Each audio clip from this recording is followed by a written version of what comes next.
जाता है, भगवान से हम जीव हैं, हम प्रार्थना करते हैं, हे प्रभु हम इस कलिकाल रूपी समुद्र में डूब रहे हैं, हमको आप बचाओ, उबारो। इसलिए अपने आप को हम सरेंडर कर देते हैं भगवान के पास। इस संसार रूपी समुद्र में हम डूब रहे हैं, इसलिए हमको आप नहीं।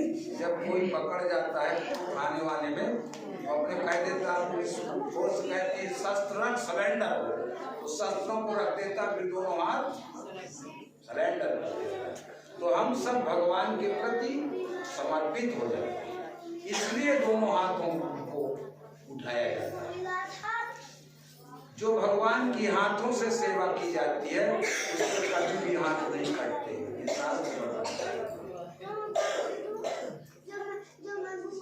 जो भगवान का पूर्व जन्म में अपने नेत्रों से दर्शन किया है वो कभी सूर नहीं हो सकता, उसको भगवान नेत्र देंगे।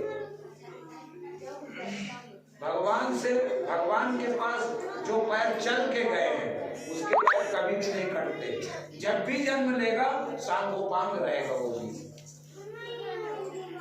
और हम जीव हो करके भगवान के पास नहीं जाते, कितनी बड़ी गलती है, बहुत बड़ी भूल है।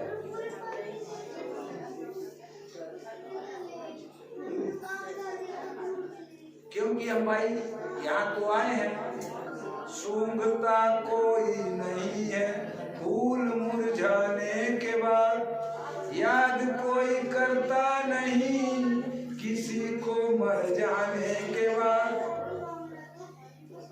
ये फूल जो है ना, ये आप रोज इसको तोड़ते हो, नहीं तोड़ते हो, कुछ पैरों के नीचे भी चला जाता है।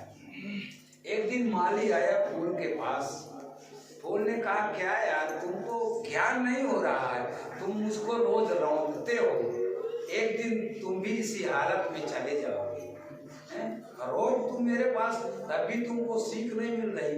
माली ने कहा कि तुम ऐसी बात करते हो। कहा मैं तुमको बता रहा हूँ, आज खिले कल झुकी चले। फर्स्ट दिन फूल खिलता है, दूसरे दिन आज माली से कहता हूँ, आज खिले कल झुकी चले, परसों मिल गए धूल, देखी दशाए फूल की, अब क्यों करता भूल। क्यों भूल कर रहा है? अब हम देखते तो रोज है, नहीं देखते पर भूल करते हैं। भगवान से संबंध जो जीव रखता है तो उसको कभी भी कष्ट नहीं होता। ये तो जो कष्ट होता है ये प्रारब्ध का होता है, पूर्व का। व्याधि रूपेण संसिता, ये किला है, शरीर को शास्त्रों में किला बताया गया है। ये किला है, ये किला ऐसे थोड़ी ध्वस्त होगा भैया। इसमें जब जमराज रूपी रोग आक्रमण करते हैं तो ये किला को धीरे धीरे तराशते हैं। जैसे कारीगर लोग घर को तराश, पहले एकदम से थोड़ी कोई घर को कोई एकदम से नष्ट थोड़ी कर सकता है, वो धीरे धीरे पहले एक पिलर को तोड़ेगा, फिर दूसरे पिलर को जैसे भी पकड़ेगी हिलाएगी, ऐसे ये किला है। इस किले को तोड़ने के लिए जमराज रूपी रोग उस जीव के ऊपर आक्रमण कर देते हैं। कभी घोड़ा निकल आया, कभी आंखें लाल हो गई, कभी कुछ हो गया, कभी कुछ हो गया, तभी ये धीरे धीरे किला तराशा जाता है हमारा।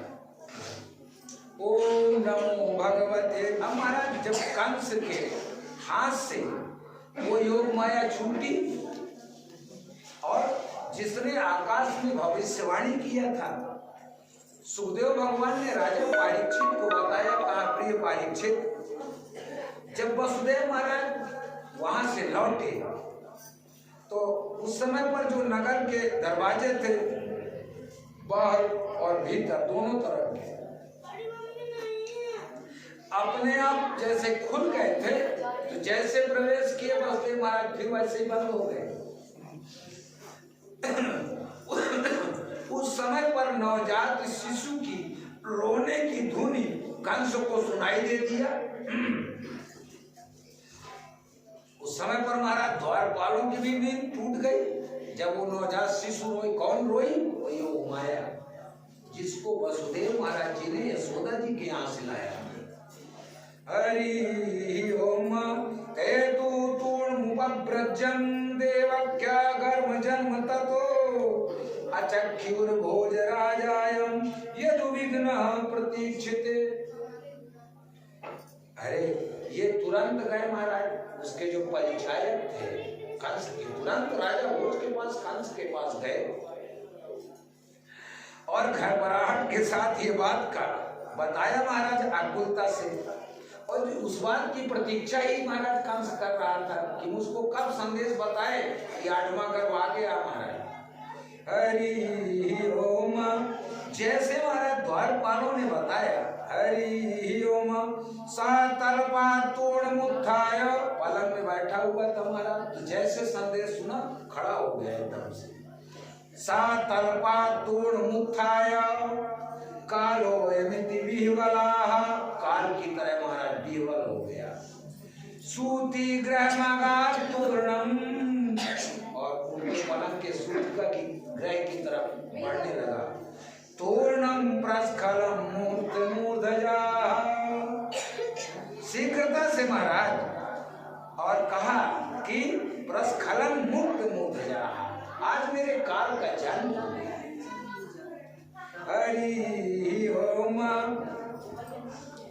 तमाह भ्रातरम देवी कृपणाम करुणम सतीं सुसेयं तव कल्याणं श्रियं महामंतो महाराजिम। बताया महाराज। अब ध्यान एकदम से जब विवल हुआ महाराज तो बाल भी उसके बिखर गए और देवकी बंदी गृह में सती देवकी के पास महाराज पहुंच। और जब देवकी ने देखा कि अरे साहब भैया तुम बड़े मेरे बड़े हितैषी हो महाराज, और मैं तो तुम्हारे पुत्र वधु के समान हूँ, ऐसा था तुमने भगवान के दैववश मेरे बहुत सारे पुत्रों को तुमने मारा, इसलिए ये मेरी सिर्फ कन्या बची हुई है अकेले, तो इसको जो है ये बहन है, तुमने मेरे बहुत सारे बच्चों को मारा है, इसलिए मैं अत्यंत दीन होकर के, तुम मेरे समर्थ भाई हो, तुम मुझ मंदभागिनी को एक अंतिम संतान अवश्य दे दो। ऐसा कहा उसने देवकी ने। श्री राम जय जय राम। ओम नमो भगवते वासुदेवाय। श्री शुकवाच उपगुह्यात्मजामेवं बुधत्यां दीन दीनवत् याचिस्तां विनिर्भक्तं हस्ता छिंचेर खलाः। दुष्ट को थाई महाराज को उसने महाराज उस देवकी के जो पुत्री थी उसको कंस ने अपने गोद में उठा लिया महाराज, छीन लिया उसकी गोद, रोने लगी, याचना करने लगी देवकी, मगर कंस तो दुष्ट था, देवकी जी को झिटकोड़ दिया महाराज और उसके हाथ से वो कन्या को महाराज छीन लिया कंस ने। उस नन्ही नवजात शिशु भांजी के पैर को पकड़ा कंस ने, देवकी बहन अपने उस नवजात शिशु भांजी के पैर को पकड़ा कंस ने महाराज, और एक चट्टान में उसको महाराज पटका, जैसे पटका महाराज, परंतु वो कौन थी महाराज? कृष्ण की छोटी बहन थी वो, जिसको पटका उसने। सा तद्धतास्तमुत्पत्त्यं सद्यो देव्याम्बरं गतां अदृश्यतानुजा विष्णु साधु साधु महाभुजा। जैसे पटका महाराज वो कन्या आकाश की तरफ उड़ी, उसके 8 भुजा हो गए। सायुधाष्टम महाभुजा, 8 भुजा उसके, अदृश्य तनुजा महाराज, और अदृश्य हो गई। तिस्त्र दिव्यास्त्रगंबराम लेपाम परनरणम भूषिताम, रत्नों से विभूषित हो गई वो देवी थी। एक धनुष, त्रिशूल, बाण, ये सब लिए हुए थी, 8 भुजा थी उस देवी के। और सब ये बड़े बड़े देवता उस देवी की स्तुति कर रहे थे महाराज। देवता लोग, सिद्ध, चारण, गंधर्व, नाग, किन्नर, ये सब उस देवी की स्तुति करते थे। उस समय पर देवी ने कंस से ये कहा था कि मुझसे मारने से पहले ये तू समझ ले कि तेरे पूर्व जन्म का शत्रु तुझको मारने के लिए किसी स्थान पर पैदा हो गया है। ये पहले बता दिया, माया बताया था कि तुझको 8वां देवी की का जो गर्भ होगा वही तुझको मारेगा। कंस से इस प्रकार कह करके भगवती जो योग माया थी महाराज अंतर्ध्यान हो गई और पृथ्वी के अनेक स्थानों पर विभिन्न नामों से, ये वही देवी है जो विभिन्न नामों से प्रसिद्ध हैं। शारदा के नाम से प्रसिद्ध है, काली के नाम से प्रसिद्ध है, वैष्णवी के नाम से प्रसिद्ध है। ये सब वही देवी है, यही देवी है। देव की ऐसी बात को सुन करके कंस को असीम आश्चर्य हुआ महाराज ये देख कर। वसुदेव जी महाराज को कैद से छोड़ दिया और फिर नम्र हो गया कंस महाराज, नम्रता से कहने लगा श्री राम जय जय राम, अहो भगिन्यो भामं मया वाम पद पापमनाम पुरुषादि वापत्यं वरो हिंसिता सुता। अरे कहा कि तुम तो मेरी प्यारी बहन हो, कंस ने कहा देव से, और ये तो मेरे बहनोई हैं वसुदेव, मैं बड़ा पापी हूं। कंस ने कहा राक्षस जैसे अपने ही बच्चों को मैंने कितने को मार डाला है, वैसे ही मैंने तुम्हारे भी बहुत से लड़के को मारा है। इस बात का मुझको कंस ने कहा बहुत बड़ा खेद है और मैं दुष्ट भी हूं।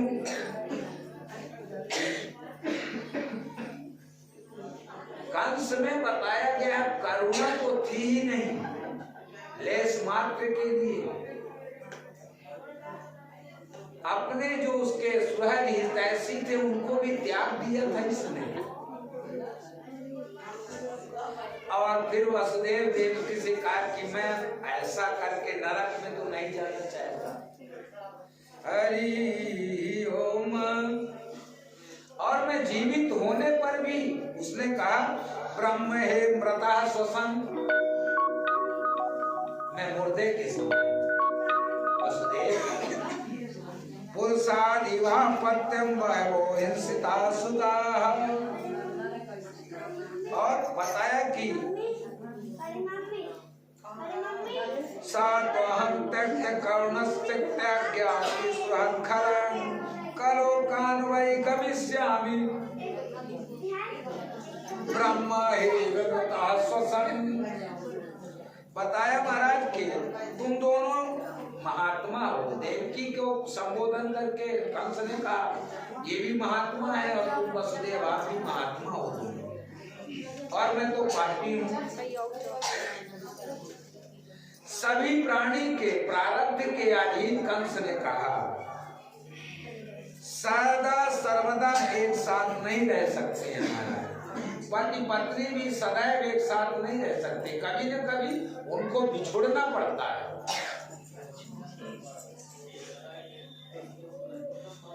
ये संसार का क्रम है, यही बात कंस बता रहा है। कोई भी कहता है कोई भी हो सदैव उसका एक साथ रहना संभव नहीं है। वसुदेव हरि ओम। जैसे मिट्टी के बने हुए पदार्थ बनते हैं और बिगड़ते रहते हैं, ऐसे ये जीवन भी बनता है और बिगड़ता रहता है।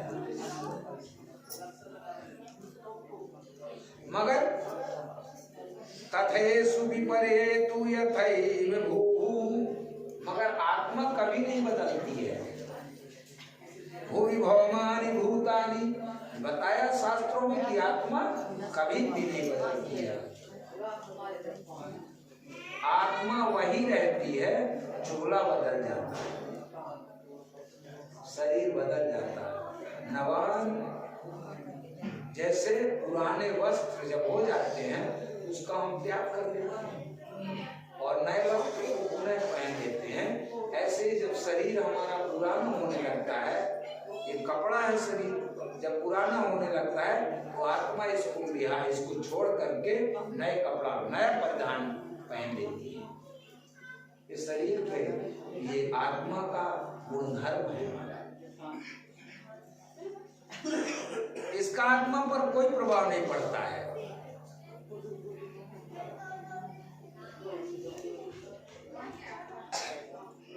और बताया गया है तस्माद् भद्रे स्वस्तेन मया व्यापादितानपिं मनुष्यो चायता सर्वं सुकृतं विन्दते वसाः। मनुष्य जो सोचता है, वसुदेव से कह रहा कंस, वो सदा उसी के अनुसार नहीं होता है। वो जो सोचता जाए वही होता जाए, ऐसा संभव नहीं है वसुदेव कि तुम जो सोचते जाओ और जो मैं सोचता जाऊं तो ऐसा वैसा होता जाए, ऐसा संभव नहीं। ये अज्ञान का पर्दा है उसके पास। क्योंकि हंतस्ति आत्मानां मन्येतं सुदृको, अपने कर्मों का जो फल है हर प्राणी को भोगना पड़ता है। हरि ओम।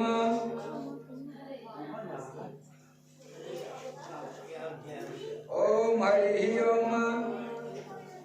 इसके बाद में योग माया के वचनों पर जब विश्वास हुआ,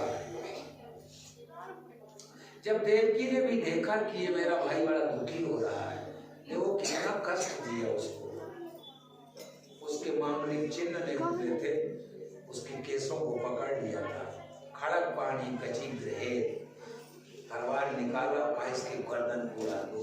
वसुदेव ने विनय से कहा कि तुम अपनी बहन को मार रहे हो, तुम कैसे व्यक्ति हो, अभी इसकी शादी हुई है। वसुदेव महाराज जी ने कंस को बहुत समझाया तो बस में आया।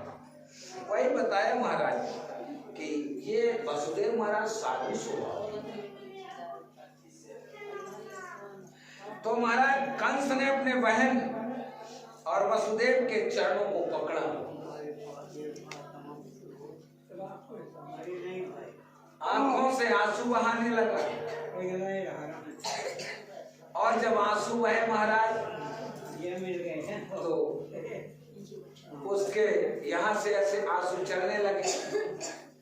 हरि ओम। एवमेतं महाभागां यथा वदसि देहिनां अज्ञान प्रवान्नि स्वपरेति विधायताः। महाराज वसुदेव महाराज इतने दयालु थे कि वो हंस दिए कंस को देख करके कि बताओ ये कितना विनय हो रहा है, किया मेरे साथ जो कुछ किया इसने, मगर कितना विनय हो रहा है। हंस दिए वसुदेव महाराज और कहा कि कंस आप जो चाहते थे ना वैसा हुआ कि नहीं हुआ। हरि ओम। जीव अज्ञान के कारण ही धोखा खाता है। अज्ञानता से ही जीव अंधकार की तरफ जाता है।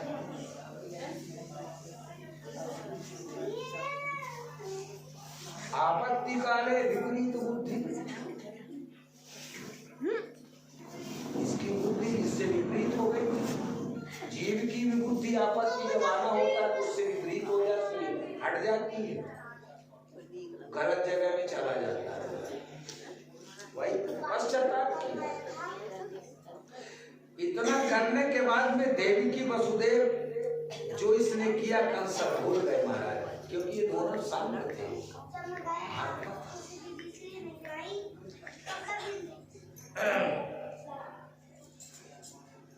और जीव मुंह मद से अंधा भी हो जाता है,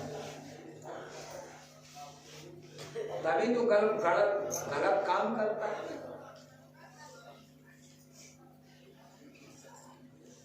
श्री शुक उवाच, इतनी कथा बताने के बाद में परीक्षित जी को सुखदेव भगवान ने बताया, कंसम एवं प्रश्नभ्याम विशुद्धम प्रतिभाषिताहं देवकी वसुदेव्याम अनुज्ञातो विसद्ग्रहम्।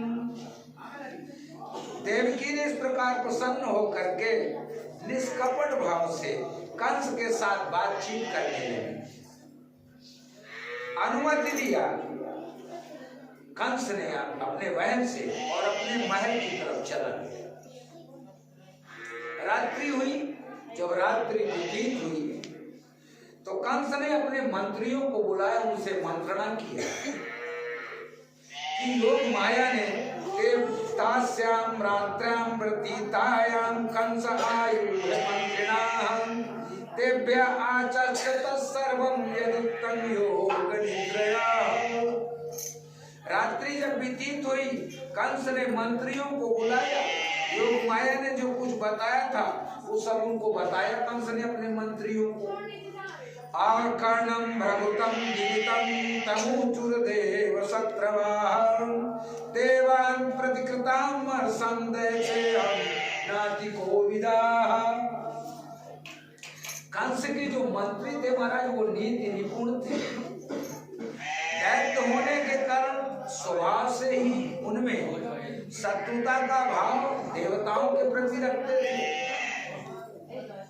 हरि एवं चेतरि भोजेन्द्रं पुरग्राम व्रजादिषु अनिर्दशान् निर्दाश्चं हनिष्यामो वैश्विषूनो।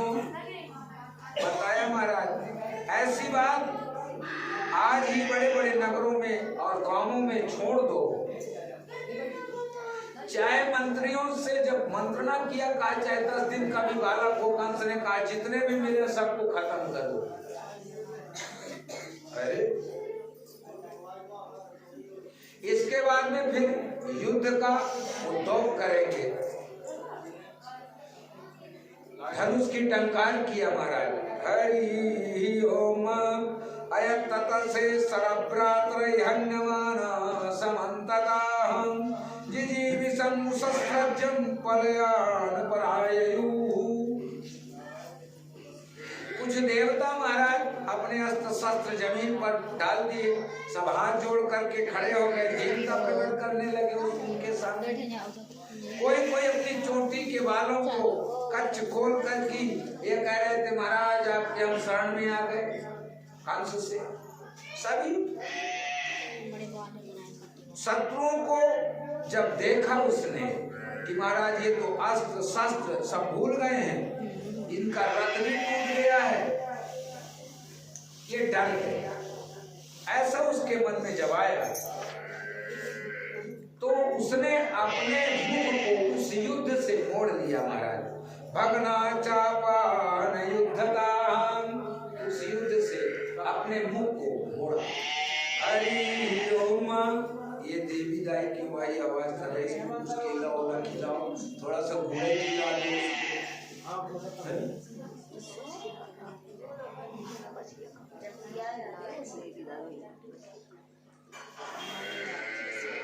पूरी भगवान के जन्म में खुशी मना रहे हैं।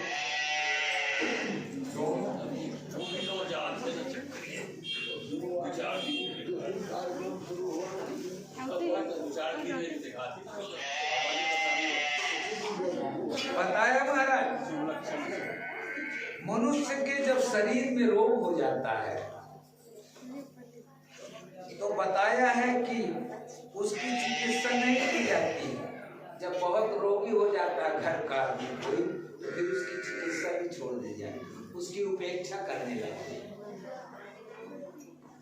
कि अब बेकार है। डॉक्टरों कहीं नहीं सोचे, अरे रांधेवा देख लो कर कितनी देरी 24 घंटा। अगर वृद्धों की सेवा जिसके घर में नहीं होगी, मैं अभी कल परसों बताया हूँ, जिसके घर में वृद्ध रोएगा उसका पूरा घर रोएगा, और जिसके घर में वृद्ध हंसेगा सब चकाचक रहेगा, सब खुशी रहेगी और सब हंसेगा। क्योंकि उनमें भगवत भाव आ जाता है, वृद्धों के शरीर में देवत्व आ जाता है। और माता पिता की सर्वोपरि सेवा होनी चाहिए। अगर माता विठ्ठल भगवान थे, ये महाराष्ट्र के पास है, तो अपने माता पिता के बहुत बड़े भक्त थे विठ्ठल महाराज। तो एक दिन सुबह सुबह उनकी पिता भक्ति देख करके भगवान मिलने के लिए गए विठ्ठल से। कहा कि इतना बड़ा भक्त भाई तो हमने कभी देखा भी नहीं है, तो आज विठ्ठल के हम दर्शन कर ले। तो भगवान गए विठ्ठल के पास में, तो विठ्ठल उस समय पर अपने पिताजी को स्नान करा रहे थे, नहला रहे थे। तो भगवान पहुंचे जब, तो भगवान ने कहा विठ्ठल मैं तो तुमसे मिलने के लिए आया हूँ। अरे विठ्ठल ने कहा महाराज एक ईंटा का टुकड़ा फेंका, कहा महाराज इसमें बैठो, अभी मैं पिताजी को अपने स्नान करा रहा हूँ, जब स्नान करा दूंगा तब आपसे मिलूंगा। अभी भी वो महाराष्ट्र के पास में मंदिर बना हुआ, उसी ईंटे में वो विठ्ठल भगवान बैठे हुए हैं, गाने गाते हैं विठ्ठल विठ्ठल। हाँ यही गाना गाते हो, अभी भी बैठे हुए हैं। भगवान का जो नाम है वो फल देगा ही देगा। जनाबाई भी थी, वो जब कंडे भी पालती थी तब भी सीताराम कहती थी महाराज। तो एक बार उसके यहाँ बरसात का महीना आया, कुछ चोर लोग घुसे उसके घर से, कंडे सब चुरा ले गए। अब वो पूरे गांव में बताई कि महाराज मेरा कंडा सब ले गए।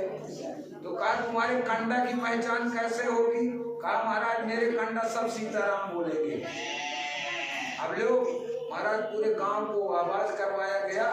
कहा महाराज की एक तरफ से नंबर लगा लो, कंडा तो सबके घर में है। कहा नहीं महाराज मेरे कंडे जो होंगे सब सीताराम बोलेंगे।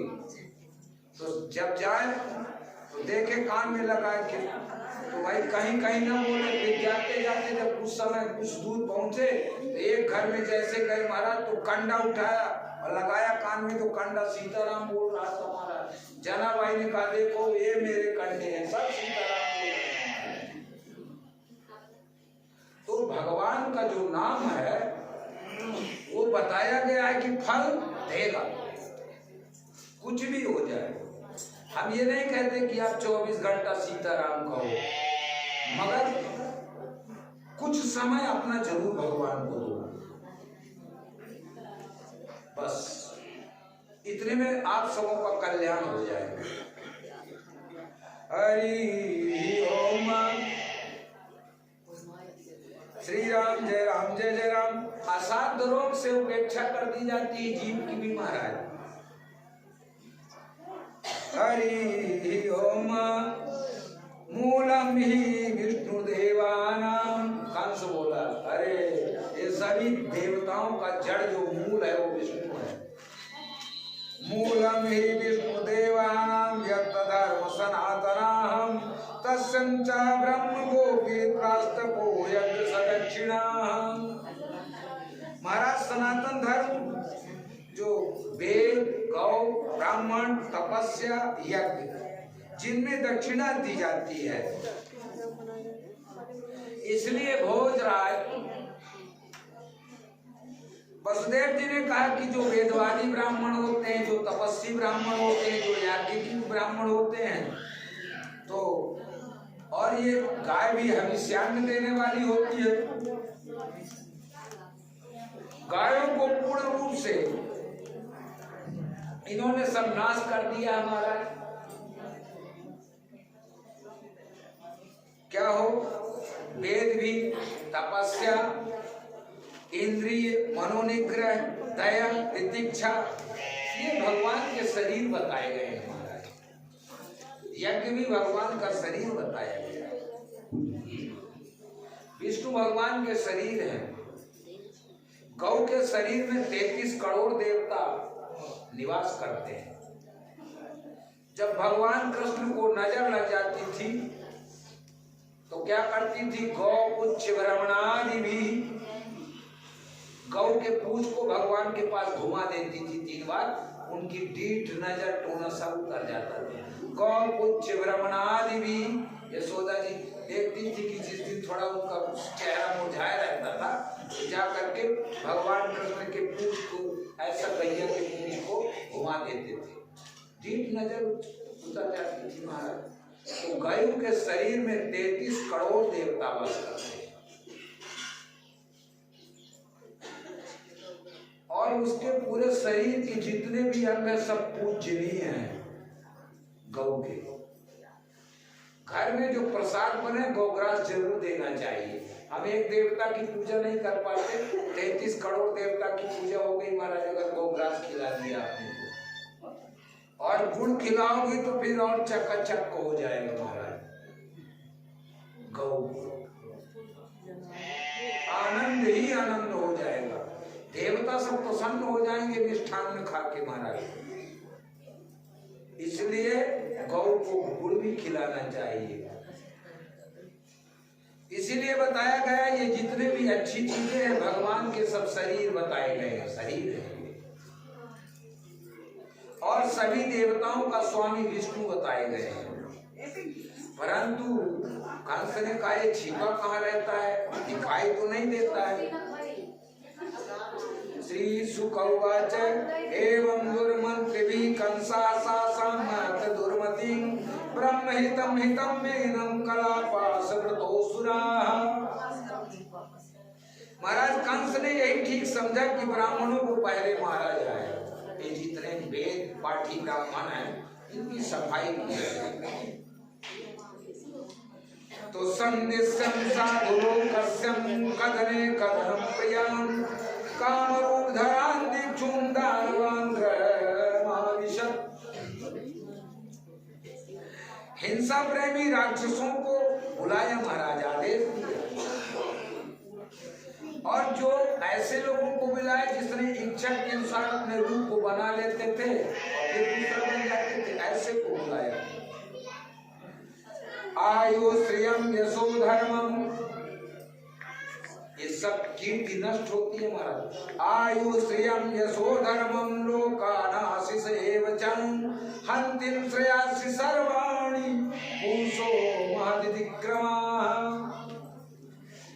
जो लोग संत पुरुष का अनादर करते हैं, जो अच्छा पुरुष होता है उसका अगर कोई अनादर करता है तो बताया गया है कि आयु श्रियम यशो, उसकी 3 चीजें उस जीव की नष्ट हो जाती है।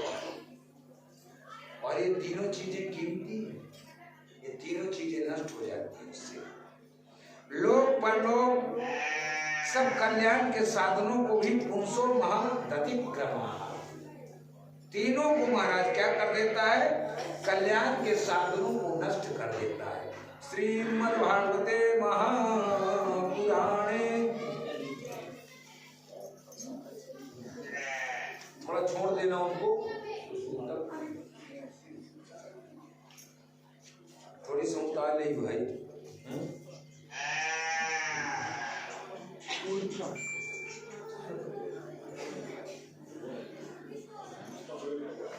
हरे भगवान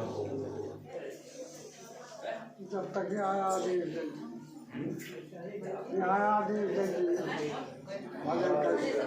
आप लोग थोड़ी सही से देखे राजेश। हाँ चल बेटा।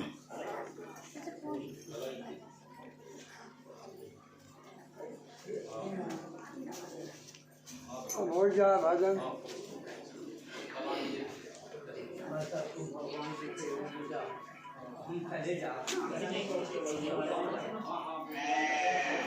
बैटरी लो गई महाराज। एक भजन